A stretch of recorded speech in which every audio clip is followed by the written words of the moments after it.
Sansarvani news देखने वाले सारे दर्शकों ने संजय कोत की ओर से नमस्ते, प्रणाम, सत श्री अकाल, सलाम वालेकुम सारा ने।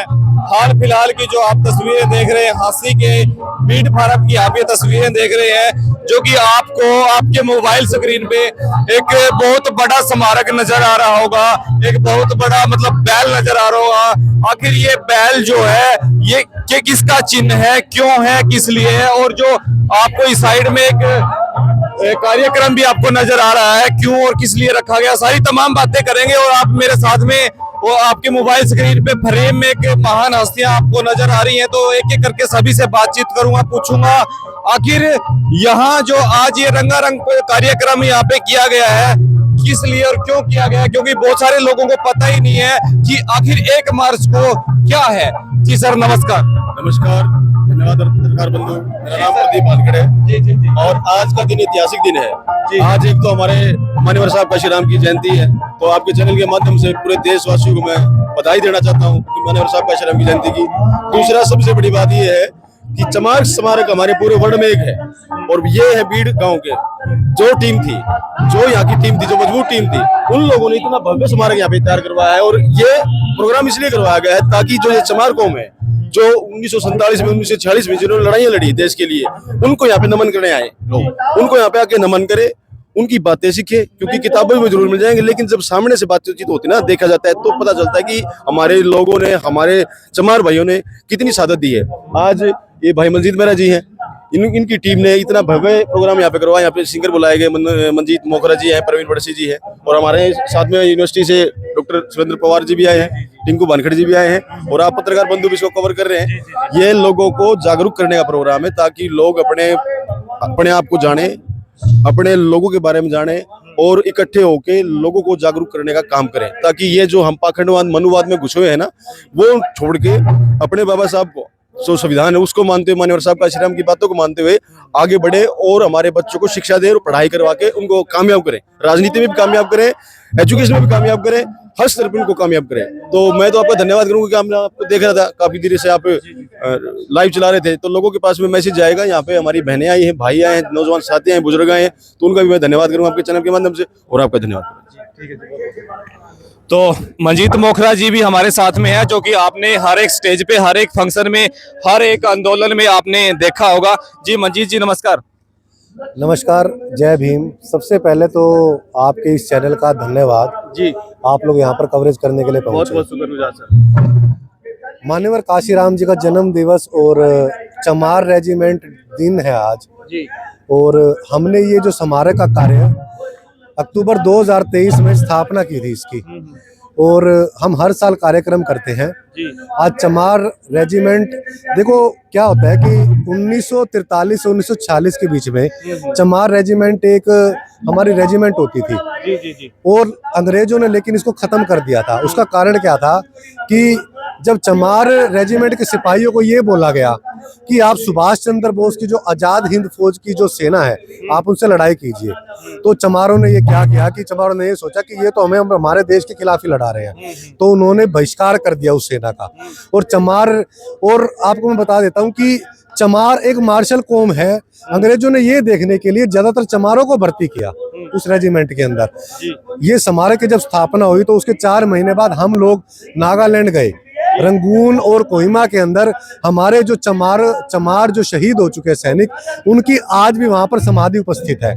हम लोग यहाँ से गए थे, करीबन 10 दिन की हमारी यात्रा थी, और नागालैंड की वो वहां की मिट्टी लाकर, आप देख पा रहे हो यहाँ पर जो त्रिवेणी लगाई हुई है, वो मिट्टी हमने यहाँ पे डाली। ये पूरे विश्व का एक चमार रेजिमेंट स्मारक का पहला स्मारक है, और हम हर साल यहाँ पर रंगारंग कार्यक्रम करवाते हैं। मैं धन्यवाद करना चाहूंगा बीड़ फार्म ग्राम वासियों का जिन्होंने जमीन दी। मैं धन्यवाद करना चाहूंगा चमार रेजिमेंट स्मारक के लिए उन पदाधिकारियों का जो हमारी ट्रस्ट के पदाधिकारी हैं। आने वाले समय में पूरे हरियाणा ही नहीं, पूरे देश के अंदर करीबन हमारे साथ 1000 से ज्यादा युवा जुड़ रहे हैं, जो चमार रेजिमेंट ट्रस्ट के साथ सदस्य के रूप में काम करेंगे। आप इस बाइसन के नीचे जो आप जगह देख रहे हैं, आने वाले वक्त में हम जो हमारे वीर सैनिक हैं, उनकी जो मेडल है, उसके लिए एक म्यूजियम बनाया जाएगा। आपके चैनल के माध्यम से बताना चाहूंगा, बैटल ऑफ कोहिमा का जो रिवार्ड जो दिया गया था वो चमार रेजिमेंट के सिपाहियों को दिया गया था। ये वर्ल्ड के अंदर केवल चुनिंदा सिपाहियों को ये रिवार्ड दिया गया है। हम आपके चैनल के माध्यम से देश की मौजूदा सरकारों को हम ये कहना चाहते हैं कि चमार रेजिमेंट को बहाल करो। 2015 में पारिकर जो रक्षा मंत्री होते थे, उन्होंने भी ये मांग सरकार के सामने रखी थी, जब बीजेपी की सरकार जब भी थी और आज भी है। मैं देश के गृह मंत्री को, प्रधानमंत्री को अपनी तरफ से ये मैं कहना चाहता हूँ कि इस रेजिमेंट की बहाली के लिए वो कोई सकारात्मक कदम उठाए। और मैं ये मंजीत जी कि ये बहुत बड़ा विषय है, बहुत गंभीर बात है। देखो, जिन लोगों ने मतलब अपने समाज के, अपने देश के लोगों के साथ नहीं लड़ना चाहा, अपनी रेजिमेंट ही समाप्त कर दी, हथियार डाल दिए कि हम देश के विरुद्ध नहीं जाएंगे, अपनी मतलब ईमानदारी का और अपने भाईचारे का प्रतीक उन्होंने मतलब ये मैसेज दिया, और उसके बावजूद भी अंग्रेज इतने सालों से मतलब देश छोड़ के चले गए, उसके बावजूद भी ये बहाल नहीं हो रहा है। तो इसके पीछे की जो मंशा है, कारण है, वो क्या लग रहा है आपको? इसके पीछे की मंशा आपको साफ दिखाई दे रहा है कि जातिवाद का जहर सरकारों की नसों में। ये एक जातिवाद की बात है कि आज देखो, जाट रेजिमेंट है, सिख रेजिमेंट है, बिल्कुल है, और गोरखा रेजिमेंट है, और तो और मतलब कोई और भी जातियां ले लो, लेकिन चमार रेजिमेंट नहीं है। इस देश के हम लोग मूल निवासी हैं, हमारी संख्या बहुत ज्यादा है, लेकिन फिर भी सरकार बहाल नहीं करना चाहती। तो यही कारण है कि जातिवाद के कारण चमार रेजिमेंट को बहाल नहीं किया जा रहा। हमने स्मारक क्यों बनाया? ताकि हमारे जो बच्चे, हमारे जो युवा साथी हैं, वो चमार रेजिमेंट के बारे में जाने, चमार रेजिमेंट के शहीदों के बारे में जाने। अगर चमार रेजिमेंट बहाल होती है, मैं ज्यादा नहीं कहता, 25% SC ST के लोगों को रोजगार मिलेगा, वो देश के लिए, सेवा के लिए तत्पर रहेंगे। अगर मैं और रेजिमेंट की बात करूं, चाहे किसी भी रेजिमेंट के, जब हमारे समाज के जो लोग होते हैं उनके साथ वो जातिवाद का शिकार होते हैं। आपने देखा होगा महेंद्रगढ़ के जो यादव जी थे, उनके वो भी जातिवाद के शिकार हुए थे।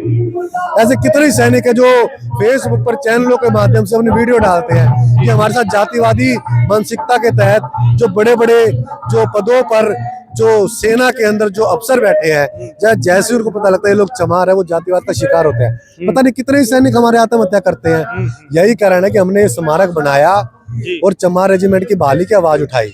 जल्द ही हम हर साल एक कार्यक्रम करते हैं।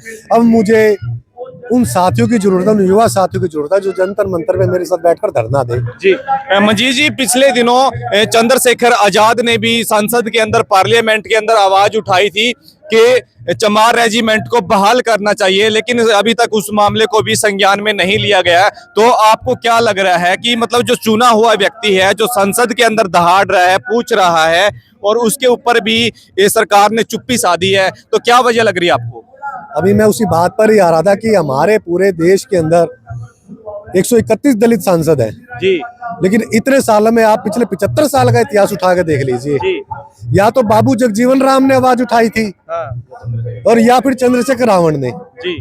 तीसरा कोई भी दलित नेता नहीं है जिसने आज तक इस रेजिमेंट की बहाली के लिए आवाज उठाई हो। मैं किसी पार्टी का विरोध नहीं कर रहा, लेकिन इतने 131 सांसद हैं हमारे। और मैं चमारों की संख्या बताऊं तो करीबन आज 27 से ज्यादा हमारे चमार सांसद हैं। मैं उन चमार सांसदों को भी कहना चाहूंगा आपके चैनल के माध्यम से, ये हमारे लिए डूब बनने की बात है। आजादी को, देश को आजाद 75 साल हो गए, केवल एक चंद्रशेखर रावण जी सांसद हैं जो जोर शोर से आवाज उठा रहे हैं। और देश के उन सांसदों को भी चंद्रशेखर रावण का साथ देना चाहिए, और ताकि वो चमार रेजिमेंट की बहाली की आवाज उठाए। मैं उन सांसदों को ये कहना चाहूंगा, डूब मरो आप लोग। आप बाबा साहब का नाम कर लिया हो, खाते हो, काशीराम के नाम पे राजनीति करते हो, लेकिन आप चमार होकर भी चमार रेजिमेंट की बहाली की आवाज नहीं उठा पा रहे। आप लोगों के लिए डूब मरने की बात है। ठीक है सर, बहुत बहुत धन्यवाद। तो जैसा कि आप देख पा रहे हैं, सुन पा रहे हैं, जो चमार रेजिमेंट है वो अभी तक सरकार ने बहाल नहीं की, और क्यों नहीं की, इसके पीछे की मंशा क्या है, कारण क्या है, ये आप हमें कमेंट सेक्शन में जरूर बताइए। एक आखिरी सवाल मेरा ये रहेगा, जैसे यहाँ पे ये स्मारक बनाया गया चमार रेजिमेंट का, हालांकि चमार एक नाम नहीं है बल्कि एक इंटरनेशनल ब्रांड है।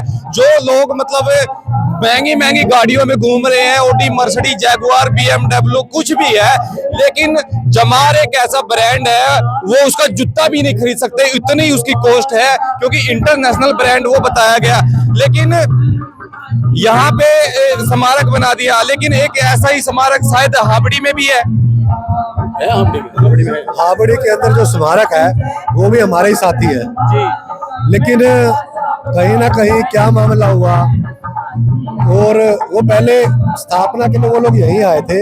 हम तो कहते हैं हावड़ी नहीं, हर जिले के अंदर एक चमार रेजिमेंट स्मारक होना चाहिए। जिस तरह बाबा साहब अम्बेडकर के हर जगह हर शहर में चौक है, हर गुरु रविदास घर हर एक गांव के अंदर हर एक शहर के अंदर है, चमार रेजिमेंट स्मारक हर एक शहर के अंदर होना चाहिए। हावड़ी में दूसरा है, पहला ये है, विश्व का प्रथम ये है, इसके बाद हावड़ी में बनाया गया था।